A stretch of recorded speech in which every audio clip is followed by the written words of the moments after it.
Language is dead. Only a handful of people can converse in it completely without having to switch into Arabic or French. I don't blame them. Who really cares if you say ahram or pain? I'm right on it. Y'a pas de quoi? Franchement, Maurice, get me this. Maurice, get me that. Maurice, shine my shoes. My father moved us to Paris from Tizi Ouzou when we were young. He made us suffer growing up. We couldn't go out dancing or to friends' houses or to the movies. We lived under house arrest. Find yourself someone here in France. You're evolved and smart and moving forward. Algerian men are moving backward. Normally I'd take the plane, but I love being on the water in the summertime. I'm surprised to see someone like you taking the boat. Soon we'll see a city glimmering white stuck into the mountainside. And then Notre Dame d'Afrique. And then suddenly we'll hear Allah. I've been in Paris a whole month for a conference, and I've really missed my Algiers. I hope Hyatt has been watering my plants.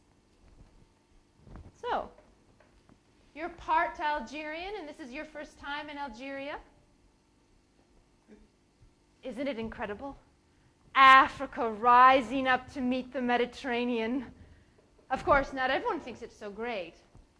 Do you know the one about the young man whose parents sent him back to Algeria from France as a teenager? And as the boat approached the port of Algiers, he said, "That's Algeria?" And he jumped into the sea. You're traveling alone? That's brave and that's good. In Algeria, if you want to do anything out of the ordinary, you have to have guts. Like me, 5 years ago, when I moved to Algiers, my family practically disowned me for wanting to live alone and set up my own practice. But then, when they saw that I was successful, I became everyone's favorite psychologist. What's your man's name? Yazid. That's a nice name. You think you might marry him? Kabyle weddings can get very elaborate, you know. They'll dress you in silk and sprinkle you with orange blossom water. They'll parade you around in outfits from every region in Algeria. Yazid's family will bring a lamb and vegetables for the whole neighborhood. There'll be lots of dancing. Personally, I'd rather have a wedding that was simple and boring. Well, good luck. Look, there she is. Azouflan, Jazair, tu m'as manqué. Hello, Algeria. I missed you. Right here on this curb until they turn it back on. What's that? Amshish. Don't come too close, you furball. Yeah. He said, who are you? The American granddaughter. Go back to where you came from. A real Kabyle woman wouldn't be out alone at night. Amshish, shoot! Go eat your garbage in front of the neighbors, not in front of my house.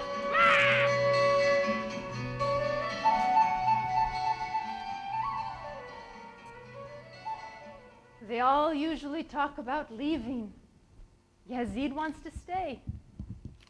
Your dad was the first to go. He couldn't keep his feet still. Me, I've lived here between these walls all my life. Here is my mishmesh, my apricot tree.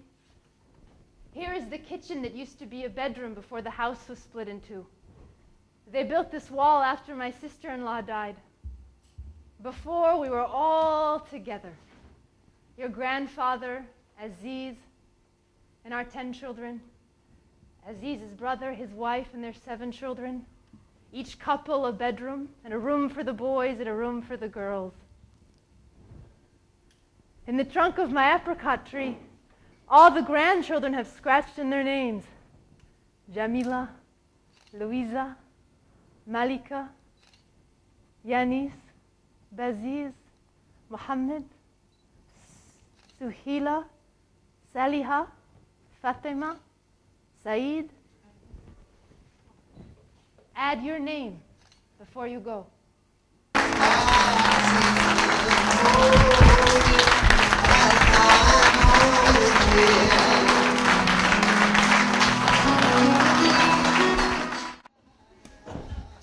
Okay. I know that all of you enjoyed this immensely, just as I did. We're so happy that we were able to bring towels to you for not only her workshop this morning, but also for, sorry, Shadow, but also for tonight's performance. So she's here for about 10 more minutes to answer some questions that you might have about how she came up with this, or some of the themes that you found in there, or wherever else this conversation may lead us. Okay, thank you.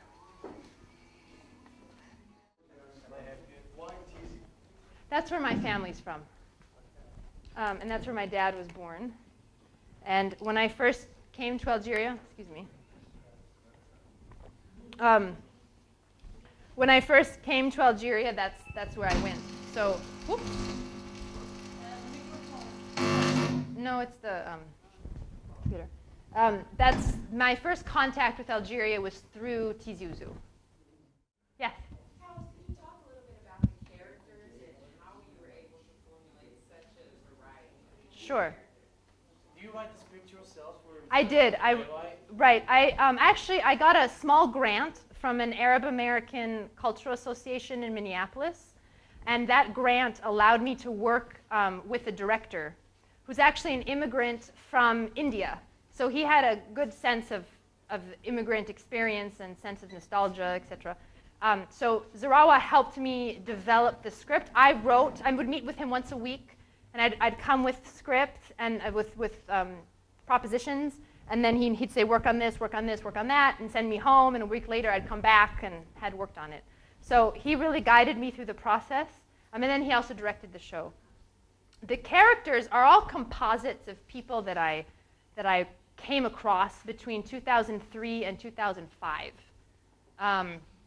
And so there are only two characters that are really true to the real people, and that's the old man and the old woman are entirely based on my great uncle and my great aunt. And some of my great uncle's lines I just translated directly. But all the other characters I would meet people. Everyone seemed to have questions and opinions about, being, as you know, the majority of Algerians have immigrated to France, right? So there are fewer of us second generation in the States. So it's a little bit, when we come back to the homeland, it's the questions I feel like, I don't know, I'm just sort of guessing here, but everyone sort of treated me like a little bit of it like an alien. And of course I hadn't known my family, etc. But when I was living in Paris at the time, and I would meet people, oh, you're half Kabyle and you're half American, and I have an opinion about that. And people, like the travel agent, I met her. And I actually happened at the time to have a relationship with someone, and he was Algerian. And she literally was trying to sell me my ticket and said all of that I said in English.